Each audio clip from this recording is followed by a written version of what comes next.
Hello kids, आज हम करेंगे हिंदी भाषा नंदिनी 3 का अध्याय 15 शैतान बकरा एकांकी।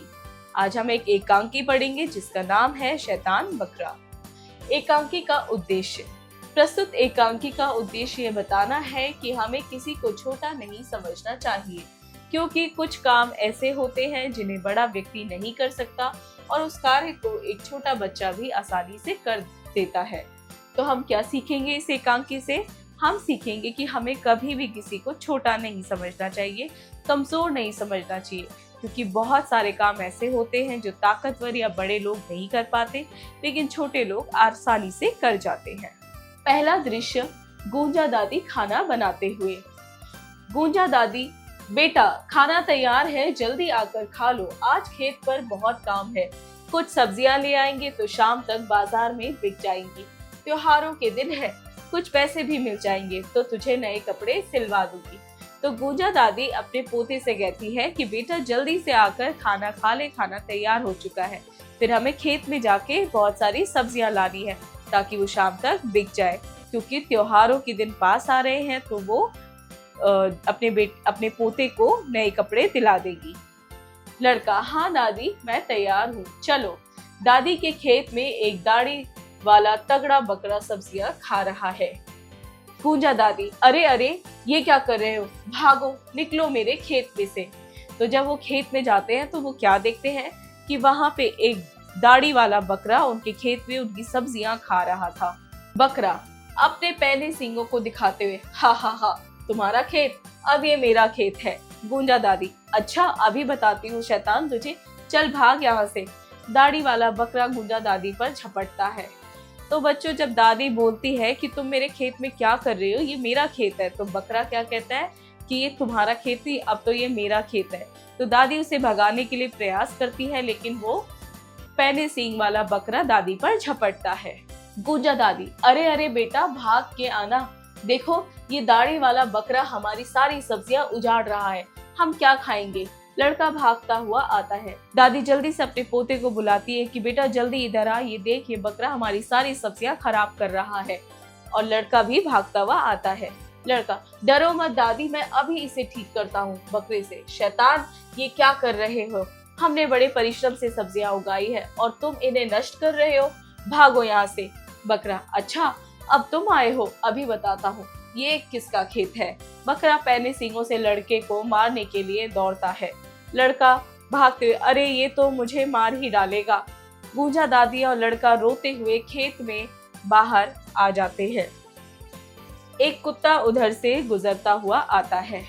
तो बच्चों, जब दादी अपने पोते को बुलाती है तो पोता भी बकरे को भगाने की कोशिश करता है, लेकिन बकरा इतना शैतान होता है कि लड़के को भी सींगों से मारने के लिए दौड़ पड़ता है। उसके बाद दादी और लड़का दोनों ही अपने खेत के बाहर उदास बैठे होते हैं। तभी वहाँ पे एक कुत्ता गुजरता है। कुत्ता, डरो मत दादी, मैं अभी उसको मजा चखाता हूँ।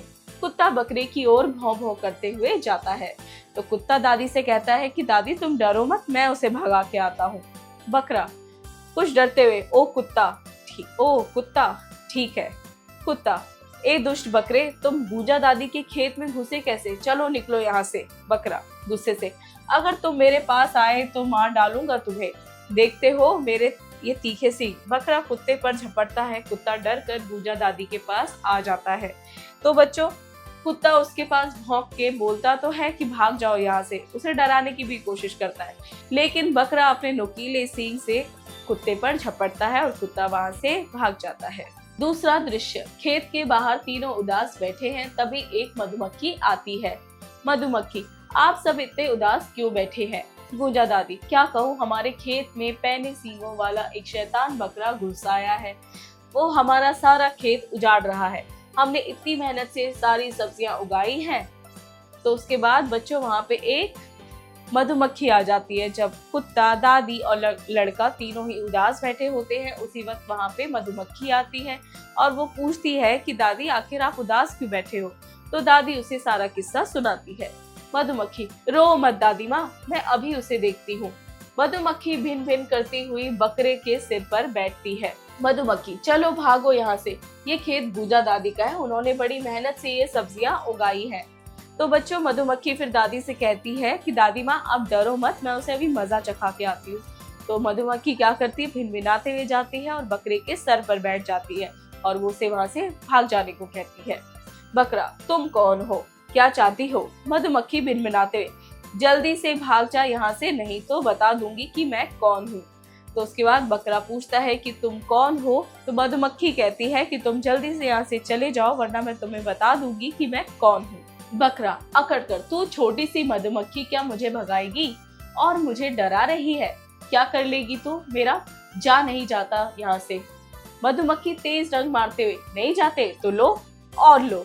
तो उसके बाद बकरा उससे भी अकड़ के बात करता है कि आखिर तू इतनी सी मधुमक्खी मेरा बिगाड़ क्या लेगी, जा, मैं नहीं जा रहा। तो मधुमक्खी उसे तेज डंक मारती है और कहती है, लो, नहीं जाते तो लो और डंक लो। बकरा पीड़ा से में में करते हुए, दुष्ट मधुमक्खी, तू तो मुझे खाए ही जा रही है। मधुमक्खी 2-4 जगह और काटती है, बकरा भाग जाता है। मधुमक्खी दादी माँ भाग गया वो शैतान बकरा, अब वो कभी खेत में नहीं घुसेगा। तो बच्चों मधुमक्खी उसके सर पे डंक मार मार के उसे वहां से भगा देती है।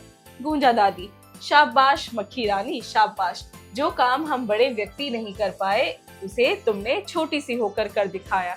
धन्यवाद तुम्हारा, बहुत बहुत धन्यवाद। सभी बहुत प्रसन्न हुए। उसके बाद गूंजा दादी मधुमक्खी को धन्यवाद करती है और उसे शाबाशी देती है और कहती है कि जो काम हम बड़े बड़े नहीं कर पाए वो तुमने इतनी सी होके कर दिखाया।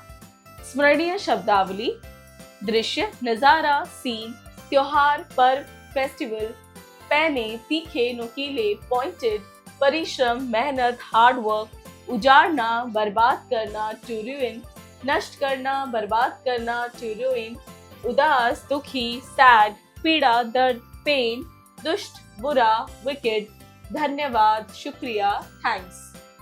अब करने की बारी मौखिक, यानी हम बोल के उत्तर देंगे। इन प्रश्नों के मौखिक उत्तर दीजिए। 1. गूंजा दादी ने खेत में क्या उगाया था? गूंजा दादी ने खेत में सब्जियां उगाई थी। 2. खेत में कौन घुसकर क्या कर रहा था? खेत में दाढ़ी वाला बकरा घुसकर सारी सब्जियां खा रहा था। लिखित क सही विकल्प पर सही लगाइए। 1. दादी माँ के खेत में एक दाढ़ी वाला बकरा घुसकर डैश बर्बाद कर रहा था। अ गन्ने, ब सब्जियां, स फल। व सब्जियां।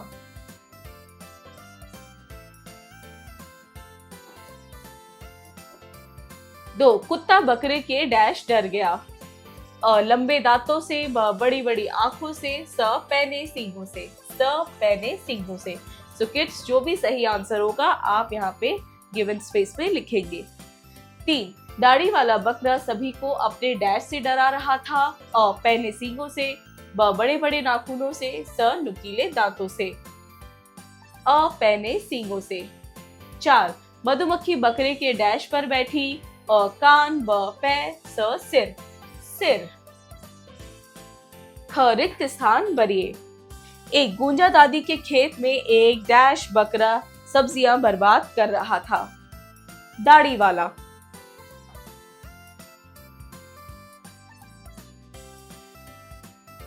2. गूंजा दादी रसोई घर में डैश बना रही थी। खाना। 3. बकरे ने अपने डैश दादी को दिखाए। सींग। 4. बकरा अपने डैश से डैश को मारने को दौड़ा। सींगों।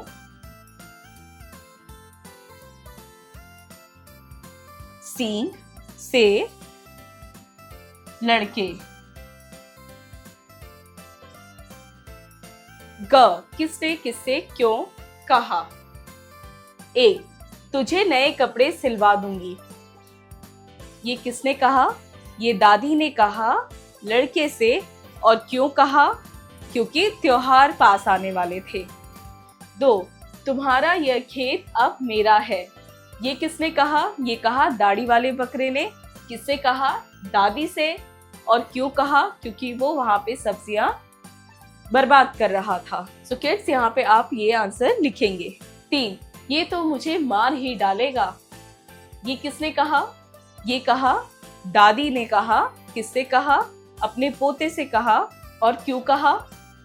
क्योंकि दाढ़ी वाला बकरा उसके पीछे सींग लेके भाग रहा था। 4. अब वह कभी खेत में नहीं घुसेगा। किसने कहा? मधुमक्खी ने कहा दादी और उनके पोते से। और क्यों कहा? क्योंकि मधुमक्खी ने उसके सिर पर डंक मार मार के उसे भगा दिया था। ख. निम्नलिखित प्रश्नों के उत्तर दीजिए। 1. बकरे ने दादी माँ के साथ क्या किया? बकरा दादी माँ पर अपने पैने सींगों से झपट पड़ा। 2. दादी सब्जी लेने खेत में क्यों गई थी? दादी सब्जी लेने खेत में इसलिए गई ताकि सब्जियां बेचकर कुछ पैसे आ जाएं और त्योहारों के दिन पास आ रहे थे तो वो अपने पोते के लिए कुछ नए वस्त्र खरीद सके। 3. दादी लड़के के नए कपड़े क्यों सिलवाना चाहती थी? त्योहारों के दिन नजदीक थे इसलिए दादी लड़के के नए कपड़े सिलवाना चाहती थी। 4. मधुमक्खी ने किस प्रकार बकरे को खेत में से बाहर भगाया? मधुमक्खी ने बकरे के सिर पर डंक मारकर उसे खेत से बाहर भगाया। भाषा की बात व्याकरण से। लिंग।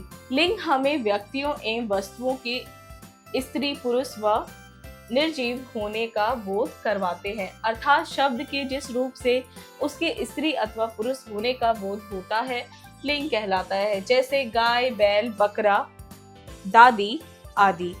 हिंदी भाषा में मुख्यतः लिंग 2 प्रकार के होते हैं, स्त्रीलिंग और पुल्लिंग।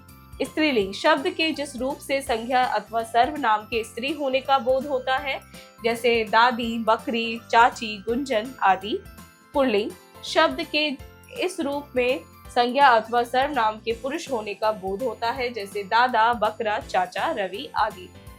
बच्चों, लिंग क्या होते हैं? जिन शब्दों से हमें पता चलता है कि वो पुरुष है या वो स्त्रीलिंग है तो उसी को हम लिंग कहते हैं। और ये 2 प्रकार के होते हैं। पहला होता है हमारा स्त्रीलिंग, शब्द के जिस रूप से हमें संज्ञा या सर्वनाम के स्त्री होने का पता चलता है तो उसे हम स्त्रीलिंग कहते हैं। और शब्द के जिस रूप से हमें संज्ञा या सर्वनाम के पुल्लिंग होने का पता चलता है, पुरुष होने का पता चलता है तो उसे हम पुल्लिंग कहते हैं। अब दिए गए शब्दों के लिंग लिखिए। अब हमें क्या करने हैं? इनके लिंग लिखने हैं। दादी, दादा। बकरी, बकरा। लड़की, लड़का। शेरनी, शेर। धोबी, धोबन। माली, मालिन।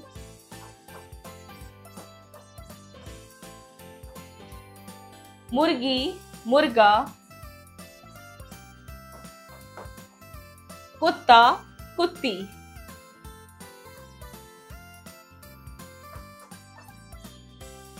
आओ कुछ करें। दिए गए चित्र में रंग भरिए। सो किड्स, यहाँ पे आपको ये चित्र दे रखा है, आपको इसमें रंग भरना है और इसे कंप्लीट करना है। इसी के साथ बच्चों आपका ये पाठ हुआ पूरा। मिलते हैं अगली क्लास में।